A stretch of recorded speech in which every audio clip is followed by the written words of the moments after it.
Ram Gopal వర్మను arrest చేయొద్దు. ఆంధ్రప్రదేశ్ ముఖ్యమంత్రి చంద్రబాబు నాయుడు, ఉప ముఖ్యమంత్రి పవన్ కళ్యాణ్, ఐటీ మంత్రి లోకేష్ పై వివాదాస్పద వ్యాఖ్యలు, పోస్టుల కారణంగా కేసు నమోదైన ప్రముఖ దర్శకుడు రామ్ గోపాల్ వర్మ ప్రస్తుతం పరారీలో ఉన్నారు. అయితే వర్మ తాజాగా కొన్ని ఛానల్ ఇంటర్వ్యూలలో తన అభిప్రాయాలను వ్యక్తం చేస్తూ తాను చేసిన పనిని సమర్థించుకున్నారు. ఈ కేసులో అరెస్టు భయంతో వర్మ ఏపీ హైకోర్టులో ముందస్తు బెయిల్ కోసం దరఖాస్తు చేసుకున్నారు.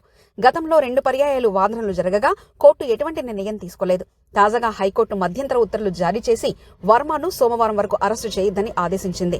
దీంతో వర్మకు తాత్కాలిక ఊరట లభించింది. అయితే కోర్టు ముందుగా తీసుకుపోయే నిర్ణయం ఏమిటన్నది అందరిలో ఆసక్తి రేకెత్తిస్తుంది. వర్మకు మద్దతు వ్యక్తం చేస్తూ కొందరు నెటిజన్లు ఆయన అభిప్రాయ స్వేచ్ఛను సమర్థిస్తుండగా మరికొందరు ఆయన తీరును విమర్శిస్తున్నారు. ముందు కోర్టు తీర్పు ఎలా ఉంటుందనేది ఇప్పుడు కీలకం.